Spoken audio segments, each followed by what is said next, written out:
So I heard Spirit say, you're in unfamiliar territory. And I heard behind enemy lines. And I feel like this isn't true per se, but I'm seeing it as this is the way that you are perceiving. And they're showing me like the way, like how your eyes work essentially, right? Which is that like it picks up the image and then like flips it so you can like see, right? Like I believe that's how it works with like the occipital lobe and all that. Listen, I don't always know the right words. I'm just trying to describe what I'm seeing. It's like the way that you are viewing something or perceiving something is distorted. That's the word. Thank you, Spirit. The way that you're perceiving something is distorted. And I'm seeing somebody like with a weapon, with like a sword or something, and all around them is kind of like this, it almost looks like Mars kind of in a way. So maybe Mars is coming up because like you have strong Mars energy or influence in your chart. Maybe you have a lot of Aries influence or Scorpio even in your chart, but I'm getting more of like an Aries fiery vibe. But it's showing up to me as Mars to be like, this is all like, it's red, it's barren, and to kind of take into consideration, you know, certain colors and their frequencies and our like neurological like associations with those colors, like what they elicit in us. And it's like it's barren, and oh my god, I can see the full moon from where I'm parked in the garage. Oh my god, barely. It's like hidden by my building, like peeking around the edge. I swear that's significant here, because it's like if you could take a moment, right? Like, because again, I'm seeing somebody, barren land, red, hot, like dust kind of coming up, and it's like, oh, like I can't breathe. It's almost like this place where you can't, there's like shit in the air basically, you know, you can't breathe. There's always like particles, and it's like it's not a place where life can be born or life can be kind of like given, right? Like nothing can survive here. And you have the sword and you're like ready to fight, you're ready to like go at it, and then it's like maybe something happens or there's some sort of pivotal like moment where you decide to put the weapon down. Because then that's what I was hearing was like, put your weapons down or put your weapon down. And I'm like, okay. So it's like you put that down and it seems to be completely different from that point. It's a moment of surrender. Thank you again, Spirit. I was like trying to think of the word. It's a moment of surrender. Something happens, some sort of pivotal moment happens or occurs where you're like, oh my god, it's like, because it's moving up, so I'm literally watching the full moon slowly peek around. Oh my gosh, this is perfectly timed with this message. Wait, hold on, I need to show you guys. Guys, look. I know it's hard because you have the grates there, but like, look, she's right there. She was behind the building a second ago, and now she's like right there. That is so magical. And I feel like it's a gentle sort of shedding light on a situation, right?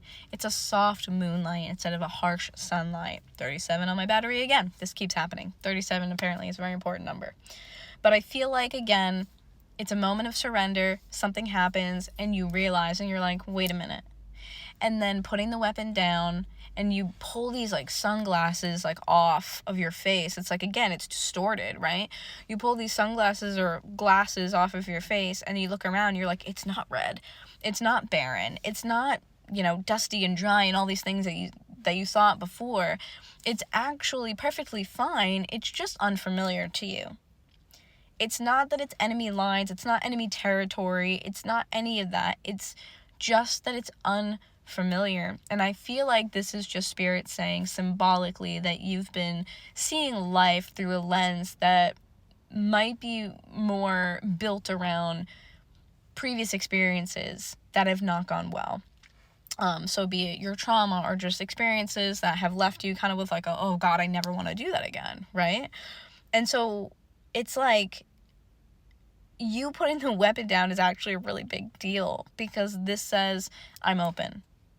I'm open to maybe being wrong. I'm open to the fact that maybe there are possibilities out there. Maybe it's okay for me to do this and put my weapon down and not be in like fight or flight. Like, you know what I'm saying? Like ready to go. Like maybe there are positives. Maybe it won't be like that again.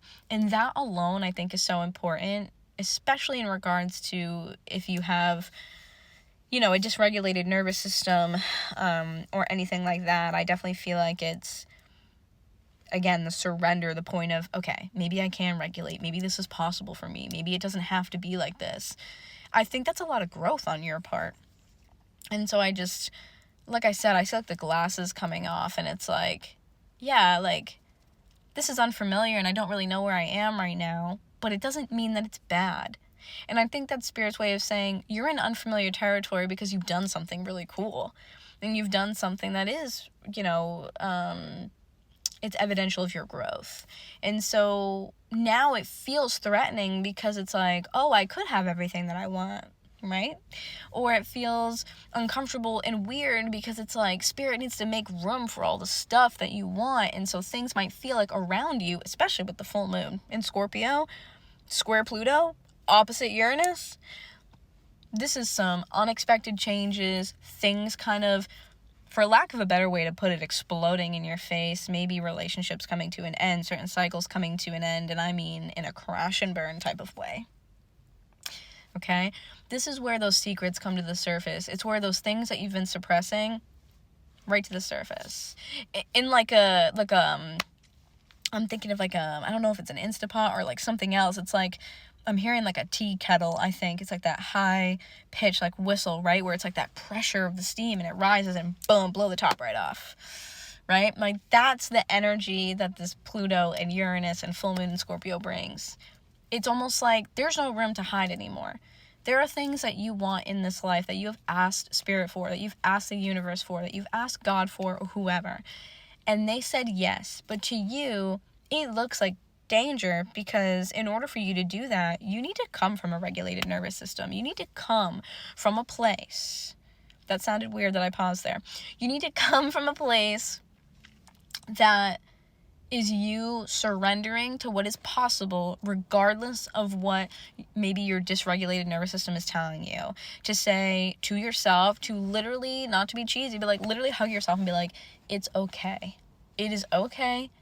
It's just making room for the stuff that we asked for. And we are capable of uncomfortable feelings. We're capable of working through that. We are capable of hard things momentarily.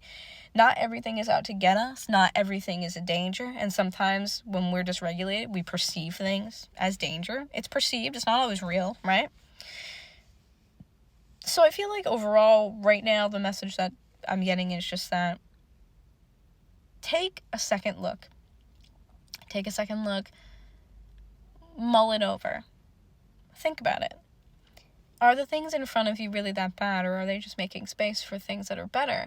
But it seems scary because you can't see the things that are better yet. So this is where, once again, we come to this